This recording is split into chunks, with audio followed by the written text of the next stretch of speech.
This episode is brought to you by FX's The Veil, starring Elizabeth Moss. FX's The Veil is an international spy thriller that follows two women as they play a deadly game of truth and lies on the road from Istanbul to Paris and London. One woman has a secret, and the other has a mission to reveal it before thousands of lives are lost. FX's The Veil premieres April 30th, only on Hulu. Why take one vacation with the family when you could take all of them? With Royal Caribbean, you don't just go to the beach. You visit a private island and race down the tallest water slide in North America. You don't just go for a road trip. You ATV and zip line through the jungle. You don't just go somewhere new. You rappel down waterfalls and discover ancient temples. Because this isn't just any vacation. This is all the vacations. Come seek the Royal Caribbean. Ships Registry, Bahamas. People always ask us here at the Grolic Saves the World, how do you come up with the episode ideas? Don't you ever run out of topics? And I only have one thing to say about that. It's Britney, bitch. We're getting big, our worries are mixed, let's have some cake. What the Grolic say? We're getting big, our worries are mixed, let's have some cake. What the Grolic say? We're getting big, our worries are mixed, let's have some cake. What the Grolic say? They say if you live in a glass house, you should not throw stones. But if you live in a stone house, throw as much glass as you want. Because that glass will just shatter against the stone. And it's your house. You're a homeowner. Worst case scenario, you just got to sweep up a lot of glass. And I think that's worth it because breaking stuff is actually kind of fun. This is the Grolic Saves the World. My name's Adam Caton Holland. My name is Ben Roy. And I'm Andrew Orbital. And this is a comedy podcast about bettering your world. And normally, this is the part of the podcast where we should talk about how you're apparently going through a Fred Durst phase. Adam, right have you been reading the Bible? Yeah. I go Fred Durst. Andrew goes, have you been reading the Bible? That felt like a passage out of the I have the been Old Testament. skimming the Bible while listening to Limp Bizkit, and I'm putting that into the blender of my head. And then this is what's coming out of it. The blender of my head, the Adam Caton Holland story. Well, no, that's the Limp Bizkit album. I'm listening to the blender of my head by Limp Bizkit. Oh, it's the live album, rare B-sides and selections. Oh, shit, I just thought of something. This is great. It's called, my religion's the New Testament, but it's NU. Dude, crushed it. That was so, like NU umlaut over it, right? Exactly. Like it's the New Testament. Yeah, I like I'm it. listening to the New Testament. Well done. That was nicely played, and I didn't know where you were going, but now I like it. Well, the point is, my New Testament pun was so good, it deflected the hatred you guys were going to throw at me because of the Adam's Pearl that I did up front. But I don't have enough time for that because we have an incredible guest this episode. It's a longtime friend of ours, first time on the pod. Please welcome Babs Gray. Babs, what's happening? Welcome. How are you? Hey, guys. I didn't know if I was like, oh, I should have asked them. I didn't know if I should jump into your hot riff sesh or not. No, jump in. Babs, what do you got? You listen. No, I got nothing. You're a devoted fan. You heard all of our episodes of this pod, and you know yes, up front, that is true. I do what's called an Adam's Pearl. I bring every time I start with an Adam's Pearl. So which one over the 100 episodes we've had has been your favorite Adam's Pearl? Oh, As it's a big really fan. tough. Yeah, You don't have to do this. Honestly, fast. I can't. I just can't choose. That's a great answer. Great It answer. is hard to choose. Because I tend to live my life by them. Do you? Yeah. Like a lot of our listeners, they, they do sort of consider those their North Star. And I'm glad that you're on board with that as well. Exactly. You don't have to placate Adam. I just want you to know, like, he's not really that important to this podcast. So, like, if you want to like shit on him or like make fun of him or tell him that he's stupid for what he said, it's okay. We'll back your play. Andrew and I will back thank your you. play because I Even found with the whole New thing Testament thing, I felt like that was a nice little bow.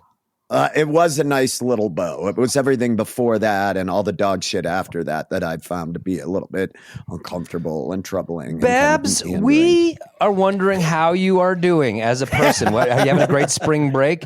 You seem like a sort of Cozumel Senior Frogs type of person. Is that what you've been up to? Or Yeah, no, I am for sure. Getting lots of shots poured in my mouth from strangers. because you're cool.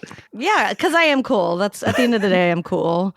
Yeah, it's been a great spring break. Definitely something I celebrate as a 40-year-old. Spring break is, important to me. Has anybody in this group ever gone to a spring break?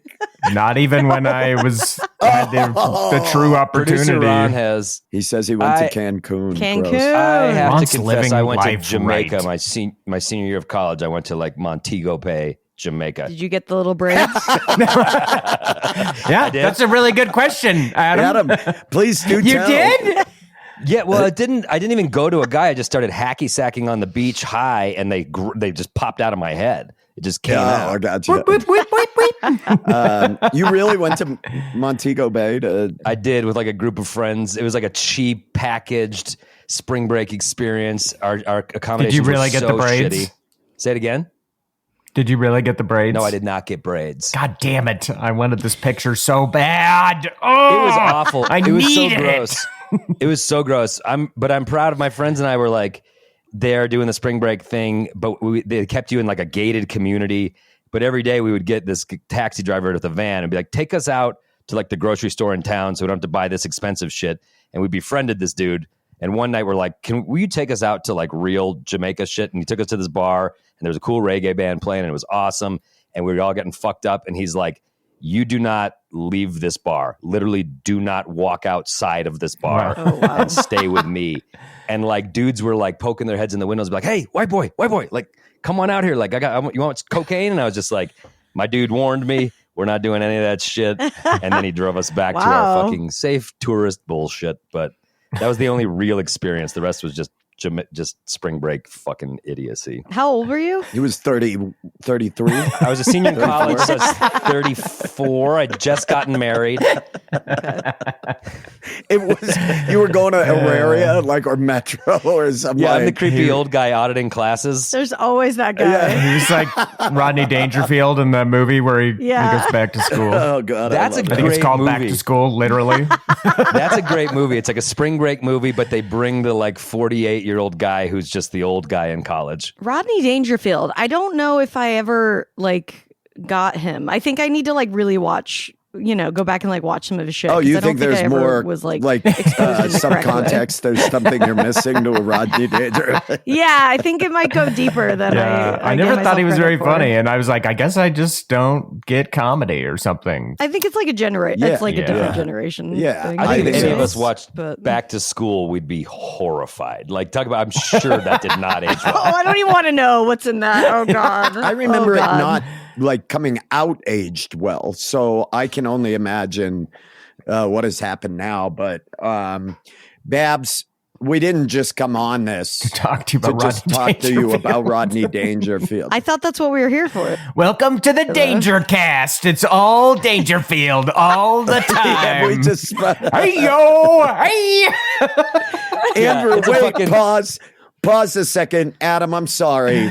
Andrew, give me more of your Dangerfield. Yo, That was kind of the full impression. I don't know what else. No, it was so good, and it was like Do I was something about there. no respect. Do something about no respect. No respect. I need to be Something able to about no like bulge my eyes out. He probably had a genuine like real life thyroid condition that was doing that, so it's probably not as funny as I'm making it seem. But So you his eyes were can kind of like yeah, halfway out of his head all the time. Welcome to Danger Cast. So this is your impression. You just described him. You just You know that guy smelled like lunch meats. Just looking at him, you're like, oh man, I bet that guy smelled like fucking salami or mortadella or something. Ugh. what an interesting choice. I really am in love with the idea of the internet's only ambush Rodney Dangerfield podcast, where the guest does not know that's what they're here for. However, we are going to be talking about Rodney And Dangerfield. it doesn't move well because a lot of the people they don't listen to Rodney. They've never They don't know who the listened to fuck him. we're even talking about. And nor have we done the research. Right. I knew that wasn't going to happen because I've listened to this podcast right. so many times. That's right. Because you're That's such a right. fan. So I know that's not Because what Okay, you're well this then such check a podcast out this Right. smooth transition. As a fan of this podcast, you know that it is about bettering the the world. And we better our listeners' world, we better our worlds, we better any world we can. And you are someone who has some very real experience with that, in my opinion. From watching it from afar, I really think you did that profoundly. I don't know, most of our listeners may know this, but some of them may not. Babs, with your friend Tess Barker, basically helped Britney Spears' world. They, in my opinion, improved Britney Spears' world. And if the listener's saying, good, what? Well, guess then what? You're going to have to stick around to the second act if you want to know how. This is what we call in the Dangerfield biz, cliffhanger. You know what I mean? Like, so we're so stick this around. Is really for good the too, second babe. half. yeah, it all involves Stick around for the second half. I'm starting to have Danger more Cast. respect for Rodney Dangerfield, seeing how No bad one- the impressions are. I'm like, I guess it was an art form because I tell you, I get no respect here. Come on, that was kind of That was good. that was That was pretty good. good. All right. Good. You guys they are pulling at their Yeah. neck of their that seems to be a common sweatshirt, thing. You're you like, have to know. ugh.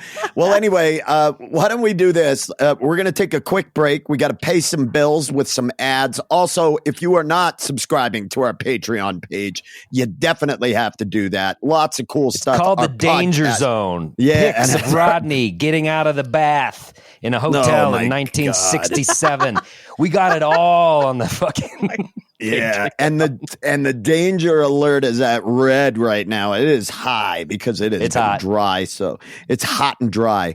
But yeah, so we're gonna take a quick break. But when we return, Babs is going to tell us the story about how you and Tess improved Britney Spears' life. So stay tuned, everybody. Why take one vacation with the family when you could take all of them? With Royal Caribbean, you don't just go to the beach. You visit a private island and race down the tallest water slide in North America. You don't just go for a road trip. You ATV and zip line through the jungle. You don't just go somewhere new. You rappel down waterfalls and discover ancient temples. Because this isn't just any vacation. This is all the vacations. Come seek the Royal Caribbean. Ships Registry, Bahamas. This episode is brought to you by Bumble.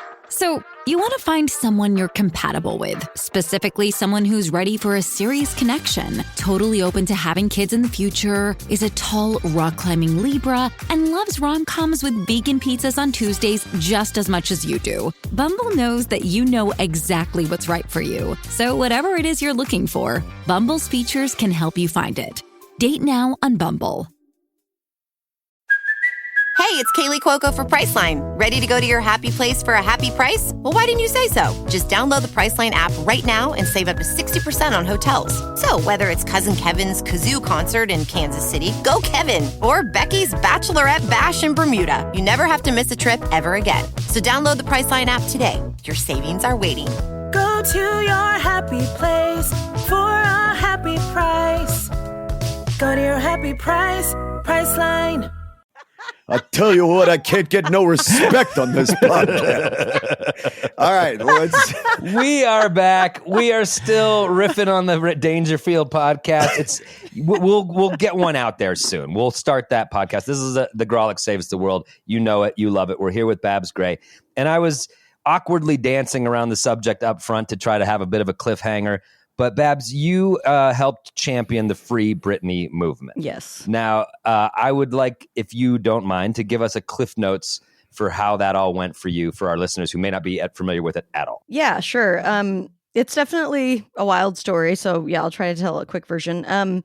Basically, so me and my friend Tess Barker, who's also a comedian and podcaster, we were now I'm so bad with years and stuff. I think this was like 2018 or something. My wife ran me through it last night Britney with clinical accuracy, so I can help. Oh, I can okay, fact good. check anything you want. Okay, Nice. thanks. See, that's a terrible thing about being someone who's involved in something like this. I have the worst memory ever. So It's all like good. people are gonna be like, "You did the hugest thing," and I'll be like, I think I know what happened." But anyway, so we had been looking at Britney's posts a lot, and she was always posting things like weird memes and spinning in her living room and memes that were like, let me shop and no one gets hurt, and we'd be like, haha, but wait, don't you have money? And we kind of decided to start a podcast about it as a joke. We called it Britney's Gram, and we would only look at her Instagram posts. That was the whole idea of the podcast, right? So we did the podcast as a comedy sort of podcast for like a year, but then we started really diving into her situation more. We were like, what is going on with this? What's a conservatorship? Conservatorship is where someone has no control over any of their own money or like a lot of their health decisions and things like that. And so we thought, well, that's weird. She still makes a lot of money. You know, she's been performing for years in this conservatorship. That seems odd. And so Tess, who has done investigative journalism work before, just kind of decided to take a deep dive. And honestly, I don't think we would be here without her. She just like became obsessed, basically. She started actually looking at the court documents. She started going to the court hearings, like, and no one was there. It was just her, you know. And that's kind of where everything started, really taking a turn into like a true crime podcast, basically. It was very like fun and goofy for a while, right? It was just kind of like, my wife was saying you called Britney Spears' Instagram the happiest place on the internet. Yes, and you would just sort of like riff on it. And that was like we were fun, having so and much what a silly fun with it, and it was so silly. Yeah, and you're comics, and it's fun and silly. And then she told me, and I remember this, that the Instagram just like went dark, right, for like a week. Yes. And that was sort of like what is going on? Was that sort of the first like, oh wait, this isn't just silly. There's something sort of sinister happening here. Like, when did you realize there's more to this than we're thinking? She basically, there was a few things that happened, but the biggest thing was that she was supposed to do a new residency in Vegas, and she posted announcing that she was not going to do the residency because she wanted to take care of her dad who was sick, and then she disappeared. And so we were like, what the fuck is going on? Like, it was just very strange, all of it. The announcement for the residency was super strange. She like looked like she was being held hostage. So we were like, this is bizarre. What's happening? And so we since she wasn't posting anything new, we had nothing new to talk about. So we just dove even deeper into, you know, the court documents. And then at the same time, one of her co-conservators asked for all this money, and then he quit. And it was just a lot of weird shit going on. And so we just kind of kept saying, where's Britney? Where's Britney? Like, not even joking. They were like, are they like holding her up somewhere? What's going on? And then this weird cryptic post came up on our Instagram finally after being dark that was like, we all need to take time for a little me time. And we were like, what the fuck is this? And then we recorded the podcast, and we're like, you know, we think she's being held somewhere. And basically the news then came out that she was in a mental health facility and that she'd been there for a few weeks, but we knew we were like, this seems longer. Then we got a whistleblower phone call. This is the biggest thing that happened. He called us and he said, you're on to something. You're right. Britney's been held in this facility for much longer than they said. She went against her will. And, you know, he indicated basically that there was a lot of like dark stuff happening and that we were like on the right path. So Which is wild. That's so wild. Yeah, it was crazy. Call. Deep state. Did you believe the whistleblower call at first, or were you like, is this like a prank from someone who's listening? I should say, sorry. The most important thing was that he worked in a law office associated with Britney's conservatorship. So that was, so it wasn't just a rando, you know. Okay, so yeah, and cool. I'm sure Tess helped like vet that, right? Yeah. Like, okay, so we took it really seriously, and we were like, we have to vet this person and make sure, you know, it's legit and all that. And one thing also that my wife told me was that this was on the heels of it was like a Vegas residency. She'd already done one, which is a massive cash cow for the Britney Spears machine.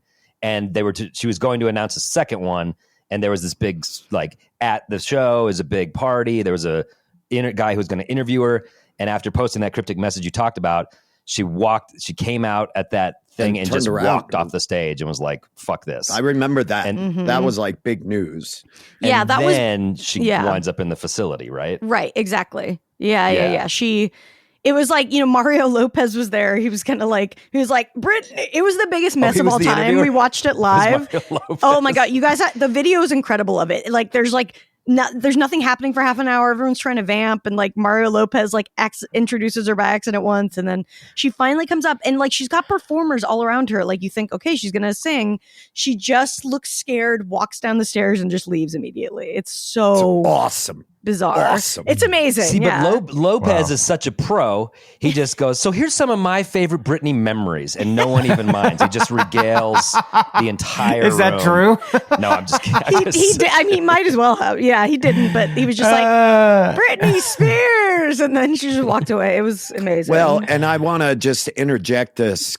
Mario Lopez is a Brazilian jiu-jitsu blue belt, and that I think has helped his ability to move and pivot and change direction. Okay, There's a lot of that. Oh, Duly noted. Andrew, You're sick. just stop for a second. You have a sickness. I think it's a lot of the reason why I'm so good at this. Anyway, continue, Babs. Remember when you promised Babs how little you were going to talk during this? I only said one thing. I just talked about Mario jiu-jitsu. It felt Lopez does seem like a like lot. a psyop, though. Like he's so good looking, and like I don't trust him fully. You know what I mean? Yeah. There's something I don't know. So I saw him in Toluca Lake at that breakfast place. I think they tore it down. I can't remember it, but it was a great. Sweet salt. No, it wasn't Sweet Salt. It was like an old 60s LA diner in Toluca Lake. It was fucking great. Oh, anyway, cool. I saw him there, and he looked like he was 21 years old. He He's looked insane. fantastic. He's ageless. yeah, He's ageless. he's a beautiful Okay, so man. anyway, so she's in a mental health facility for weeks at a time. You guys are like, you get the whistleblower call that's accurate, or Yeah. from at least a place of knowing. And what do you do next? So we get the call, and we're like, freaking out because we vetted him, and we're like, okay, this is legit. What do we do? And I don't think there's any question of like we have to release it. We just had to figure out the best way to do it. And we tried to like be like, are we gonna get sued? And our friends are like, well, if it's true, you can't get sued, and whatever, So we basically decided to release it in an episode called Free Britney, and we released it in the middle of the night because we figured if it like spread far enough, then they couldn't really get make us take it down, which worked. So we basically went to bed and woke up, and it was like everywhere. Viral, just all over the place. Yeah, we made the pink graphic with like hashtag Free Britney in it. We were like hoping Right. it would fill up everyone's feeds like Firefest tried to do with their like Yeah, totally, orange totally. thing. And yeah, it worked, and it was everywhere. And then like her mom liked a few comments that said Free Britney, and that like made everyone feel like, oh shit, like there's some truth here. Yeah, for sure. So that's kind of when there was like a few big like moments that made the public kind of see what was going on. That was the biggest first one that we were involved in. And so then we were like, the talk was somebody was wearing like a Free Britney shirt the next day on the talk, and it was just kind of like really going off at that point. And some people were taking it seriously. A lot of the fans like agreed because they knew there was something going on for a long time.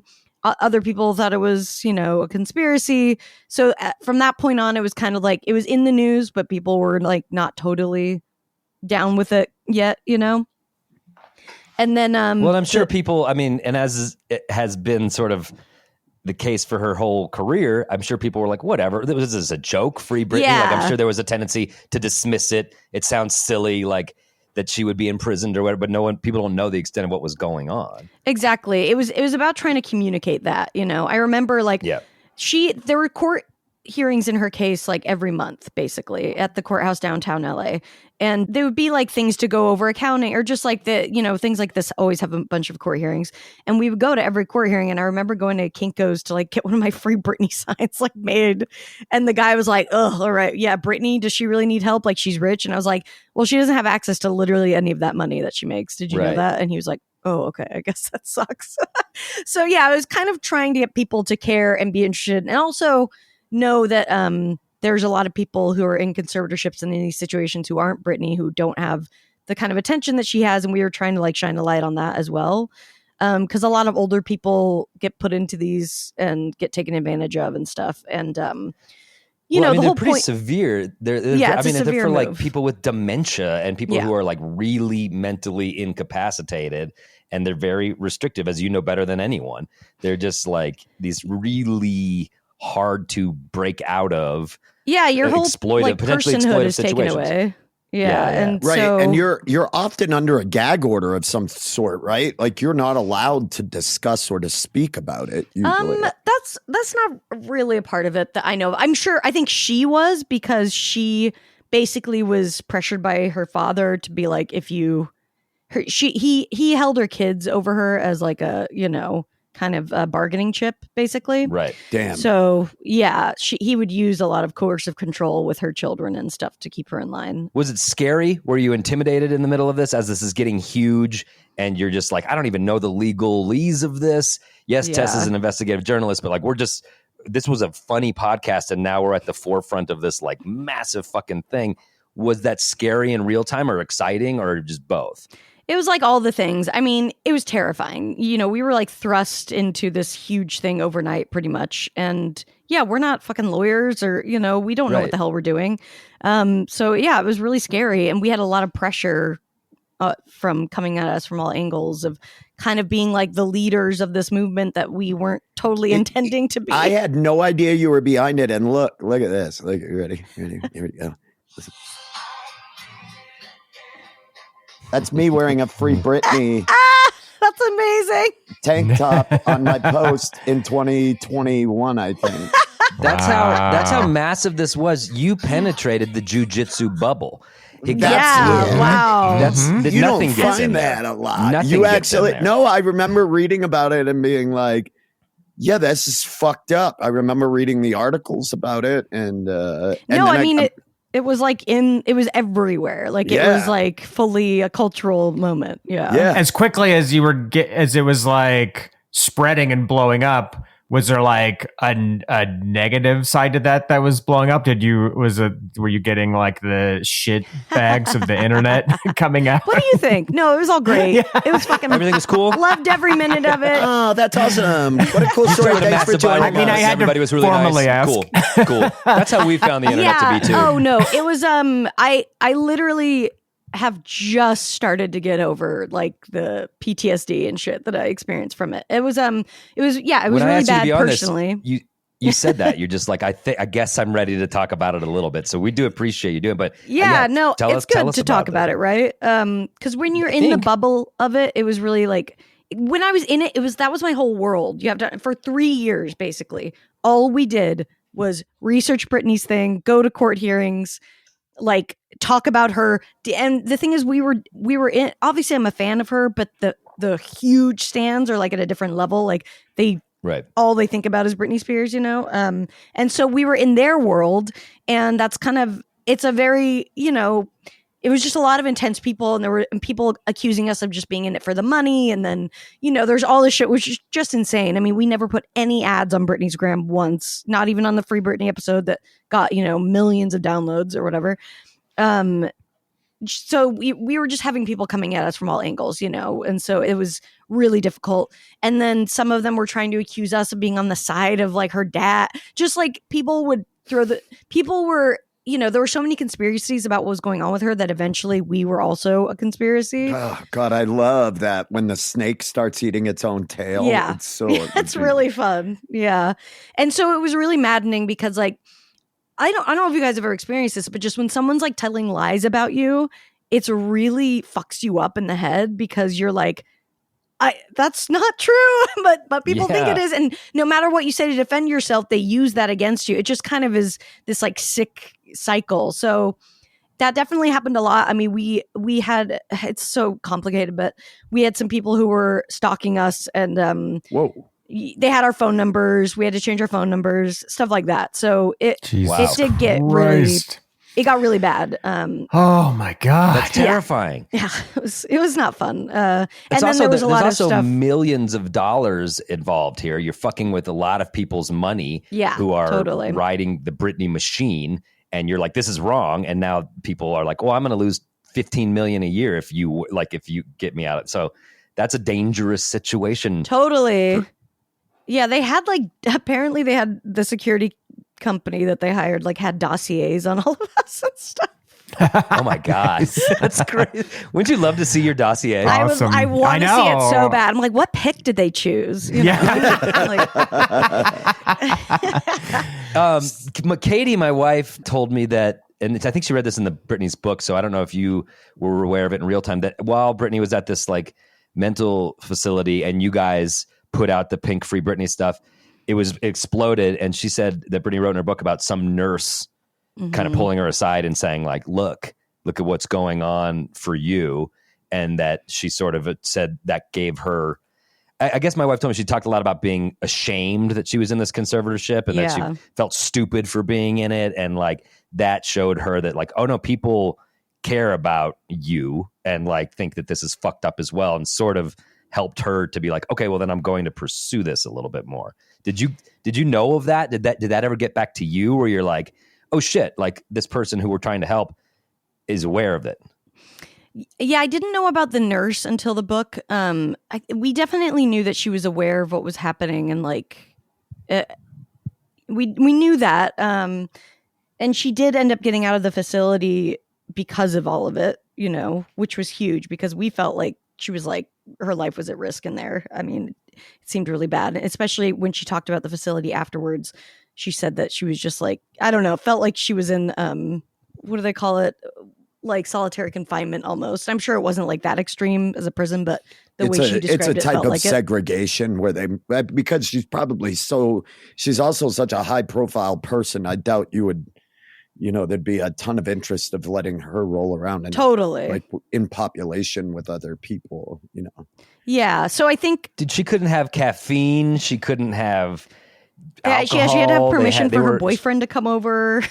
Like she had to ask her dad like as a grown adult, you know. She was very much imprisoned. Yeah, it was really bad. So that happened, and then when the New York Times documentary on Hulu came out, that was like I can't remember, but a little over a year after the podcast. That was the next move, and that's when the public really like got it, I think, you know, and so that was like a really big help and a boon, I think, to like make it legitimize the movement basically and show everybody like, no, this is real, and what she's going through is fucked up, and look how much money her dad makes off of being her conservator.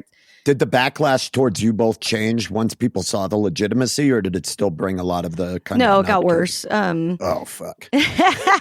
As it does. Yeah. No. And is it just nuts on the internet who are like have wild theories, or like why would people be mad at this other than like the people that are in her father's camp? And that's the real threat, because that's actually the people that stand to lose anything. I don't know. The sort of strange hate, the blanket hate that was coming your way off the internet or whatever. Like, what was even the crux? What were they mad about? Just wild. Like I said, like a lot of it was just fake. It was not real. So it was like just them. Okay. They would like just dissect everything we did, and if they didn't like something, it would be like, you're on her father's side or stuff like that, you know. So just the poison of the internet. Yeah, it was just generic, like weaponized everyone against you. Tries to like find a problem and everything type of stuff. Got it. Yeah, so that was, and we were also getting fucked over in another way, like because we were like, oh, we should make a documentary. That's the only way, and we'll give a fuck. And then we paired up with these people, and they totally fucked us over. So that was also happening. And not the people who made the Hulu one. That's the one that we were in. Yeah. Great. So that was like, we were also dealing with like trying to make a thing to make people give a shit about it, and like getting fucked over like in the business. And it was like a slow motion train wreck. And COVID's also happening. And it was COVID. Yeah. And I was working a full-time job also. So it was, it was crazy. So I think that really helped. And then seems like she finally was able to get her own lawyer, because as a part of the conservatorship, they said she was not mentally fit enough to choose her own lawyer, which is insane. Fucking insane. Yeah. So it's like, okay, so the court assigns you one, but the thing is, this lawyer makes money if you're in the conservatorship, so it's not in their best interest to get you out of it. This guy made so much money, you know, and so finally she's able to get her own lawyer. So fucked up. Yeah. And he's the one who, you know, actually put everything in motion to get her out. And if I'm correct, in the court documents, the wording had said that it wasn't actually a conservatorship anymore. We're like basically in so many words saying we're building a new type of corporation. Yeah, they were like, this should be looked at as more of a business model. Exactly. Like, what? And it's like where Britney is in essence the battery for it. Like is powering 100%. All of this. Dude, Britney's dad's lawyer was like his spiritual advisor and shit. It was just like this very incestuous, horrible thing that Bab knows all about. But no, okay, so that is amazing, and I appreciate you filling all of our listeners in as well as us. It seems to me you guys lit the spark that created this fire that eventually got Britney out from under the shit, as well as exposing how horribly exploitive these conservatorships are, generally speaking. And now you're through it, and now you're on this dumb podcast. And in my mind, you clearly bettered Britney's world, you and Tess. So how do you feel about that? Like, do you regret it? Are you glad it happened? It clearly taxed you and weighed on you. Yeah, 3 years. Yeah, 3 years of like insane work. Because we also made a made a podcast called Toxic, the Britney Spears story as well, after like kind of during everything, and that was like an insane amount of work too. So yeah, it was crazy. I find your efforts heroic. They fell into your lap. I don't think you intended to do them. I think this was a heroic thing, and I think a lot of people would say that. But it's not that fucking black and white. You're like, careful. You were telling us before the podcast. Oh yeah, yeah. So what are your thoughts on it now? I mean, I'm glad I did it. Like we couldn't have not done it. You know, it was just something presented to us. It was like, we have to do this. There's just no, the way that everything lined up, the fact that we were paying so close attention to what was happening with her in the way that we were, and everything happened with her, you know, that weird announcement and like her being in the facility. I don't know if she would be out of it. Like just the timeline of how everything lined up, it was so specific, and somehow we were picked by the universe to be the people that did it, you know? And so I'm glad that we did it. I mean, it was personally extremely difficult. And I've been trying to make a joke out of this on stage. By the way, not an easy topic to do comedy about. Yeah. More of a one person show, Babs. But like I kind of gave myself college rules during like the last year of it, where I was like, I can eat and drink anything I want. I just need to get through this. Like, and so but I gained all this weight, and now I'm trying to lose it. And I'm just like, fuck you, Jamie Spears. Like, I just blame her dad now for gaining weight.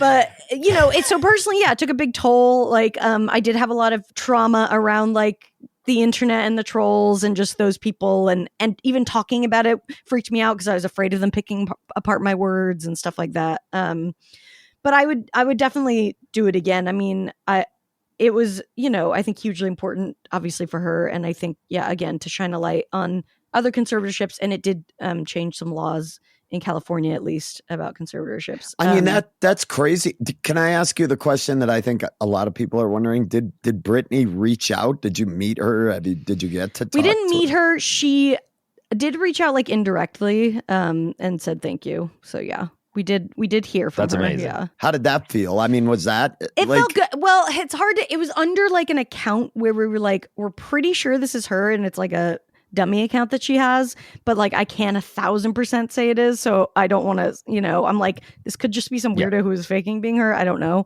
A lot of people do that, by the way. Lots of fake Britneys out there.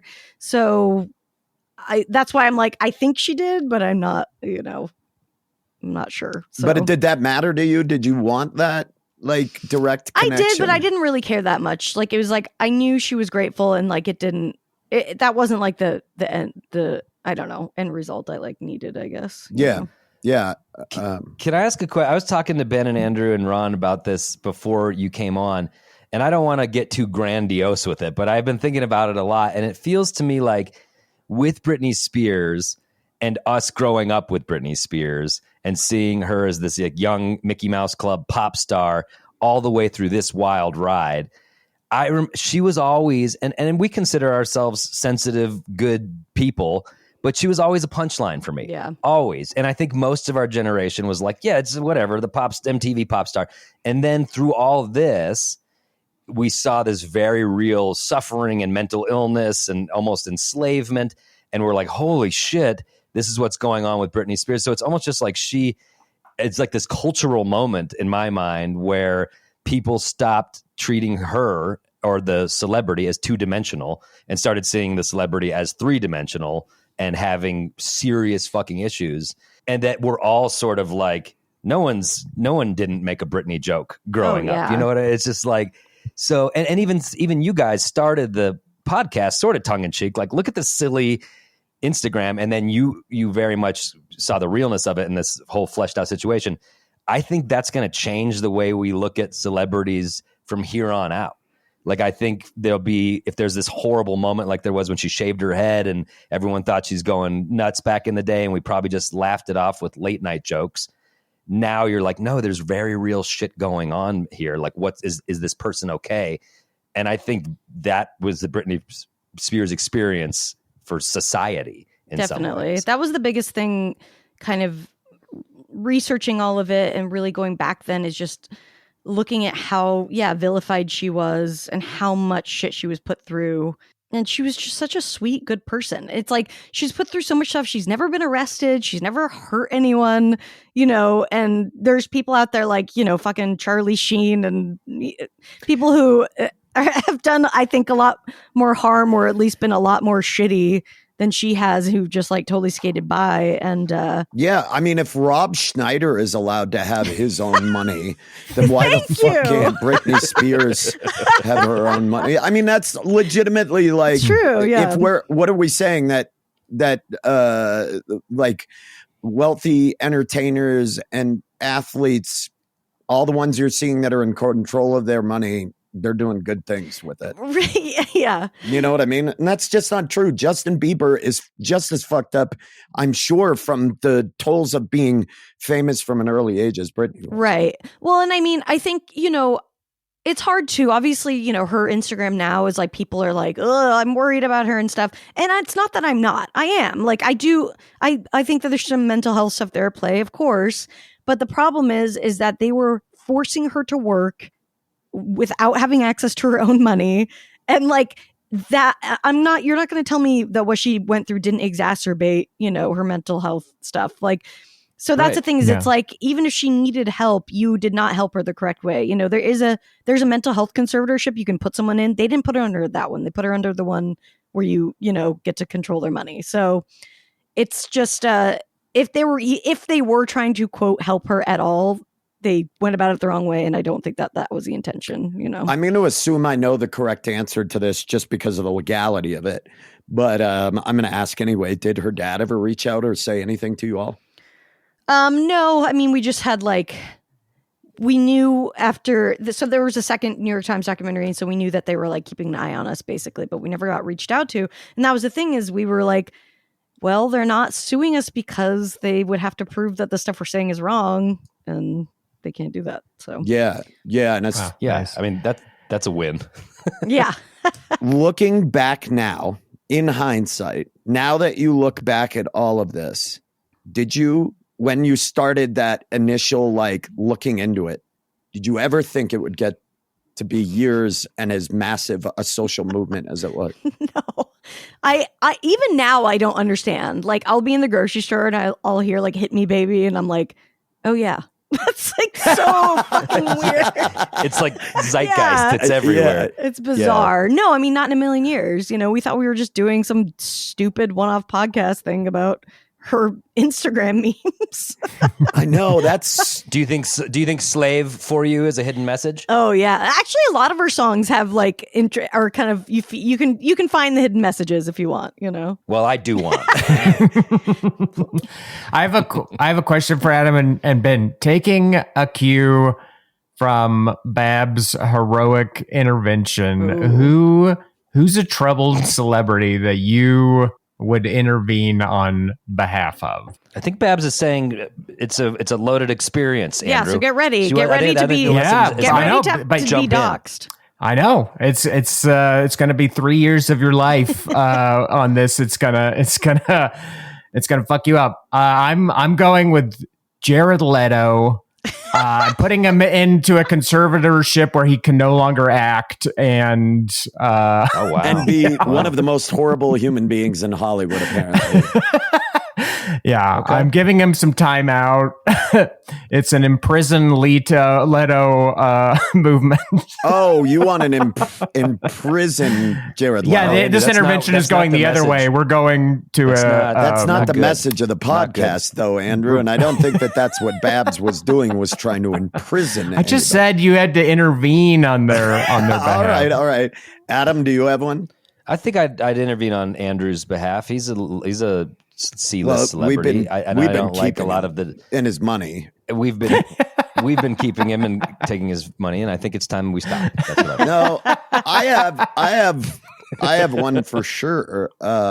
Mine would be Melania Trump, for real, dude. Oh, I mean, I think there have been several points where she has expressed an extreme dissatisfaction with what her life has become, and some sort of social movement saying it's okay to step away from this. And imagine the information that would be amazing that please. Melania has. But talk about a years long and the trollest of talk trolls. About getting doxxed. Jesus. Oh yeah. Christ. Well, if anybody shit. can handle it, Ben, it's you. Yeah, I'm 'cause, sure I'm not sensitive. Yeah, you've and got the psychological profile for it. So I think I would, but I'd be curious as to, because, like, strictly, like I said, because of things that she has alluded to that she was not. No, I've heard things like that as well. What? I've heard that as well. Well, she said that she, like, there's been rumors from, like, in news sources that she was not for him running for president, did not want that kind she of didn't want public. that. Yeah. No. And she's been one of the more reclusive first ladies Yeah, that's true. in history. I would just be curious. I mean, I'm sure.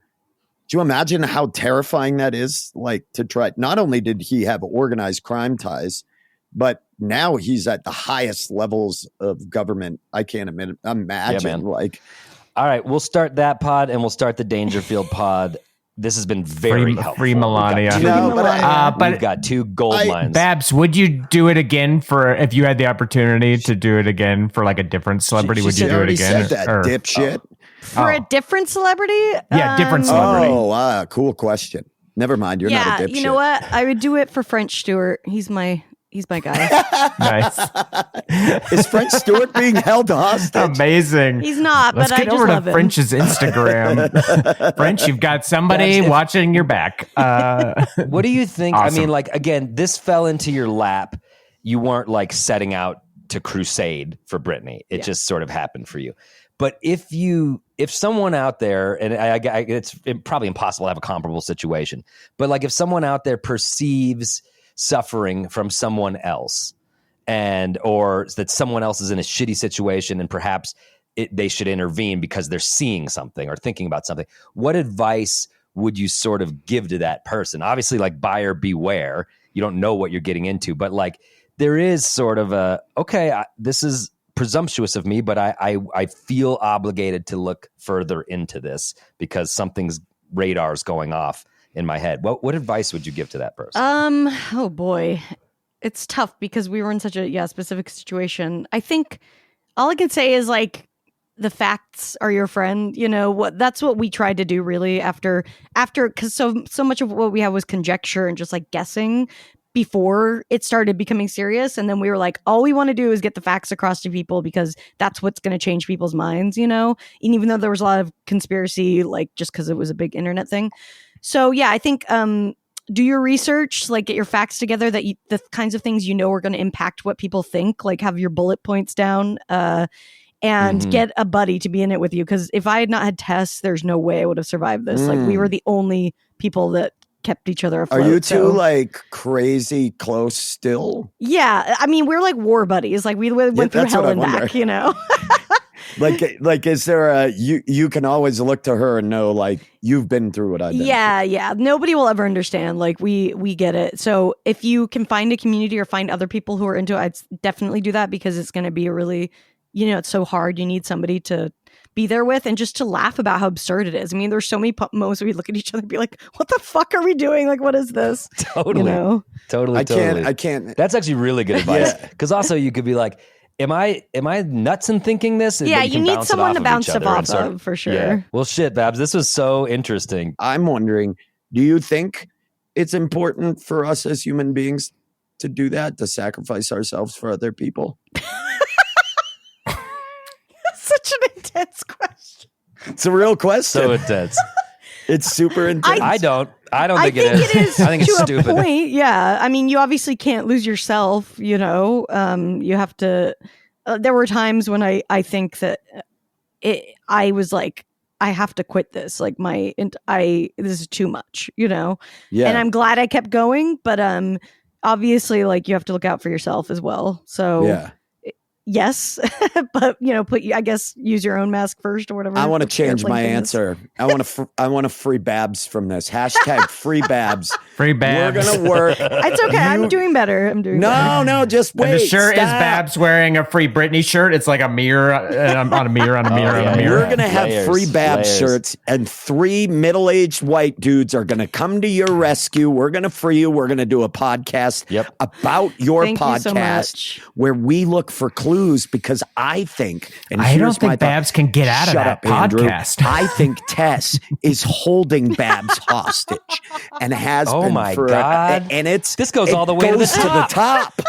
No, I want to say one thing. We've done hundreds of episodes where we better the world. Undeniably, everyone. We're just experts in bettering the world, and we can officially say that you have done it as well. And we're all proud to know you, because this is very cool shit. I really appreciate it. So thanks for talking about it on our podcast. You truly rearranged and reorganized the way in which culturally we look at things like this, because I do not believe 30 years ago this would have happened. No. I think people would have been like, that's a crazy woman. Of course you have to control her money, and control her. Yeah. And also the tool of the internet, being able to spread your message without relying on, news outlets picking it up, shit like that. You Definitely. did while funneling hatred back at you. Yeah, exactly. But you put yourself and your well-being at risk to help another human being, and you probably help save somebody, and you can put that on your list of life's accomplishments. Yeah, you're an awesome person. Well, in terms of other accomplishments, can you tell our listeners where they can find you, what they should be doing to know more about you? Definitely everything I do is as important as Free Britney. So check out For sure. all of my stuff. I have a podcast called Lady to Lady that Tess is a part of, and it's me and other female comics being funny every week. And I know you guys are big fans of that and listen to that all the time. Every week. And Absolutely. I have listened to it numerous times. And then That's not even a lie. Thank It's you. nice to not have to lie. Thank you. I've listened to Thanks your for not podcast. lying. Nice to not have to lie. And what the fuck else? I don't know. I do other stuff. What about your socials? Yeah, follow me on Instagram at Babs_Gray. And I don't even tweet anymore, or X or whatever the fuck. So just follow me on Instagram. That's the best place to find me and when I'm doing shows and all that stuff. Well, thanks again for doing this. Babs, do you have a stand-up clip or something we could play? And do you have something? Sure. Yeah. Well, then let's do this. Why don't we listen to some live stand-up comedy, from our guest here, Babs Gray. Thank you, Babs. You're the freaking best. Third actors, those of you that sat and waited with this episode on mute because you're like, I only come for the third act. I only come for Our the third portrait. actors only listen to the third act. They only listen to the third act. They're crazy. They want to hear the credits. They're here for the plugs. The plugs. But you are up. We've got more show coming. We've got good news, and we'll likely tease next episode's challenge. Who knows? I don't know. Sometimes we do. Sometimes we don't. But stay tuned. I think I just want to be in a relationship so I have an excuse to do what I'm already doing. Because I don't know if you guys know this, but if you watch 10 hours of Netflix, then eat a bunch of pizza, then have an orgasm by yourself, you're depressed. But if someone else is there, you're in love. What? Shit, life hack, find a soulmate, right? Guys, remember that BuzzFeed list? Got a lot of BuzzFeed lists tonight. BuzzFeed won't take my lists, guys. I keep sending them top 10 kangaroo taints you can't miss. I think it's because I'm only sending them animal taints. Do you think that's... I'll talk to Mr. BuzzFeed about it. It's fun. He's cool. He's a good dude. Is there any single people here? Anybody? Why? My voice sounded so sad. This has been said 10,000 times into a microphone. Who cares? If there's any single guys here with beards, I do have a hotel room, so I would like to lure all of you back to my room and make a rat king out of your beards, if that's fine with you. Whoever extracts themselves first will become my betrothed.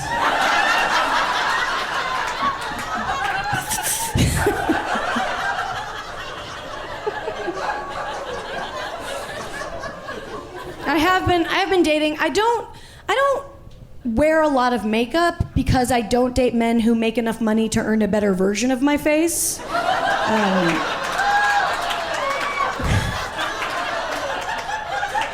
This guy's very offended. I'm just saying, just make like 10K more a year and then I'll contour. That's all, you know. I'm not asking for much. Shit's expensive. I was thinking about what face I would contour onto my face, because you can do anything these days with makeup, you guys. I think I would do Nicolas Cage. Because, you know, then at the end of the night, when I'm washing it, I can be like, face off. That'll just be for me. Okay. Hey, do you love The Grolic Saves the World, but are sad because you're not getting enough of it? Boy, do I. Well, great news. You can get all sorts of bonus content on our Patreon. Like what? Tell them, Ben. Act 4, ad-free episodes, birthday shoutouts, exclusive merch, stronger, more painful erections, our pod within a pod, boy crazy, decreased A1C levels, photos and videos, bonus content, and so much more. Okay, I'll do it. No, kick to me. Say, how do I do it? How do I sign up? We're not trying to sell it to you, Andrew. You don't have to. Jesus. Oh, well, I mean, it sounded good. Okay, how do I sign up then? Fuck it. You can sign up now by visiting patreon.com/Grolic Saves. I do want to sign up. We are back. It is the third act. My God, third actors, I know you do not like hearing about what transpired. You're not tuning in for that, but that was one of the more fascinating episodes we've ever had. I mean, that was incredible. Wild. And when you know the detail, Adam, you were saying like at one point, like there was like the dad would and the family would vet boyfriends for Britney Spears. Yeah, Katie knows all about this saga. Katie's a Britney fan, and she was telling me all about this stuff. Yeah, the dad would have to vet boyfriends. They would present the boyfriends with like dossiers about Britney's romantic pasts and stuff like that. It's just very horrible, strange shit. And I'm just very impressed with Babs and Tess for doing everything that they did. That was fucking wild. Yeah, that was amazing. That was so good. What a great episode. Which brings us to our good news, yes. Ben, doesn't it? Yes, it does. Our new segment, finally, some good fucking news. And we have it. Adam, why don't you announce it? Go ahead.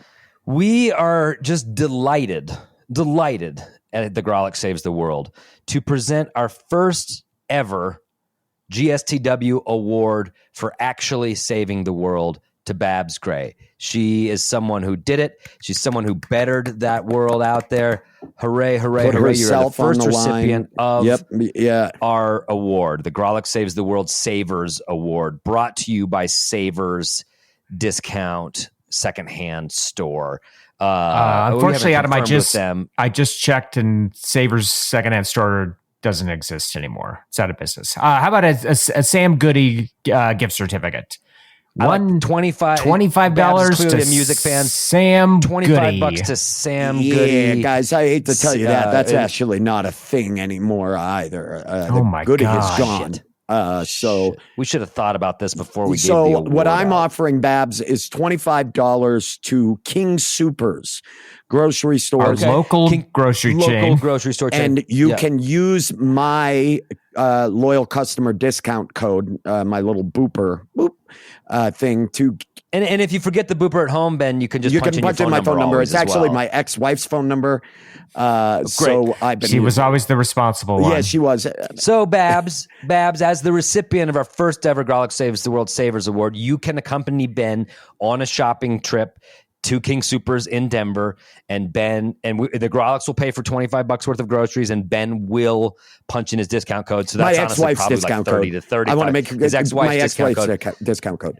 So that's probably $30 to $35 worth of groceries. It could be. Depends on the item. If you're looking for yellow tags, it depends on your keen eye for deals. Yeah, well, we can go over the coupons together with you, Babs, before we even go on the trip. Look for the yellow tags. That's all I'm saying. If you look for the yellow tags, you're going to get the most bang for your buck out of that Savers deal. So congratulations, Babs. You are the first one ever. Wow. You did it. Wow. All right. I'd love to ask her again now that she knows she won that. I bet her answer changes as to whether or not she'd do it again. I mean, there's no limit to the amount of these awards you can get. You want to go to King Soopers and spend $100 on the Grolix time? Better the world 4 times. Done. Yeah, exactly. And let that be a sort of call to duty to anyone out there.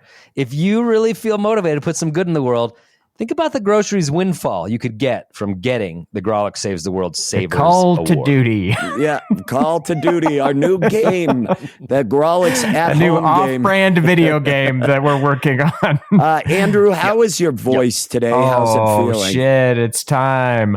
Plugs Who's deep plugs. tonight. Yeah, It is very baritone today. Who's got plugs? I can't see anything. I'll right start. now, I've got April 25th. I'll be headlining the Bierstadt Lagerhaus. You might think, oh, you're traveling to Germany? No, it's in downtown Denver. Come on down to Rhino and Denver to the Bierstadt Lagerhaus. I'll be closing it out. Bierstadt Lagerhaus. Yeah, you'll it'll be be down there. Go see Andrew Orfaldahl. A great time. That flows. That flows really well. That was good, Ben. If you're here in town in Denver on 4/18, I will be doing a show at IDK Studios, which is super fun little place. Only 60 seats. It is tiny. Great spot. Just working on some newer stuff. And it's a great lineup. So please get your tickets now and come on down to see me. And listen, I've been adding lots of out-of-town dates. All of them are at adamcatonholland.com. But first up, Minneapolis, June 7th and 8th. That's Sisyphus Brewing. Brewing, I say. And that's how I say it, and I stand by it. So if you're in Minneapolis, come on out to Sisyphus Brewing and see me do my jokes. See me jokering. See me Sisyphus jokering. Brewery. Sisyphus Brewing in Minneapolis. As always, the last Saturday of every month, you can check out the Grolix live show. That will be on Saturday, April 27th. And what an amazing lineup. We have Deb DiGiovanni. This one is a banger. Yeah. Deborah DiGiovanni, one of the funniest people I've ever met in my life.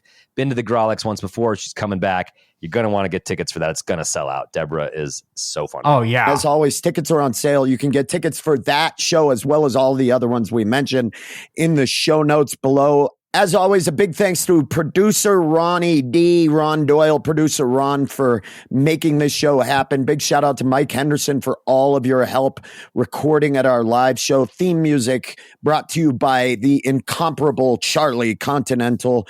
You can always follow us on social media everywhere at Grolix Comedy. And don't forget to support us and get ad-free episodes and all kinds of other perks on our Patreon page, patreon.com/Grolix Saves. And wow, next episode, wow. You know what I mean? I'm excited. Yeah, it's like, why do we even do this? It's like we never know what the fucking next episode's going to be. We've got several banks. Well, here's the thing. Maybe we'll do another Why one. do we don't plug know that the episode now is going to be so good when we know that the next one is going to be so much better? And that's always how it is. I like every Yeah. episode improves. I think that's been. I just wonder if anyone who's listened to this entire thing at the end of the episode's like, I wonder if I'll listen to it next week.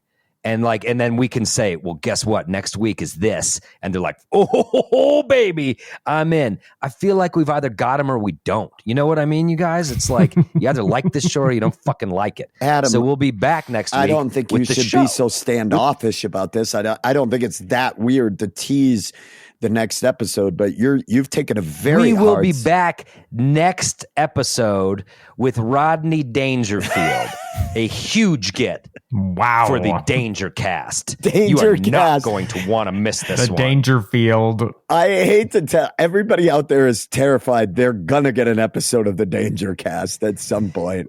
We'll have more names. I'm thinking Highway to the Dangerfield just came to my head. That'd be good for the Oh my podcast. There's a God! lot. Highway to the Dangerfield is good, and you know how they'd end that podcast? They'd say, "Hey, How? play us out, Charlie. No respect here." God, I hate you so much.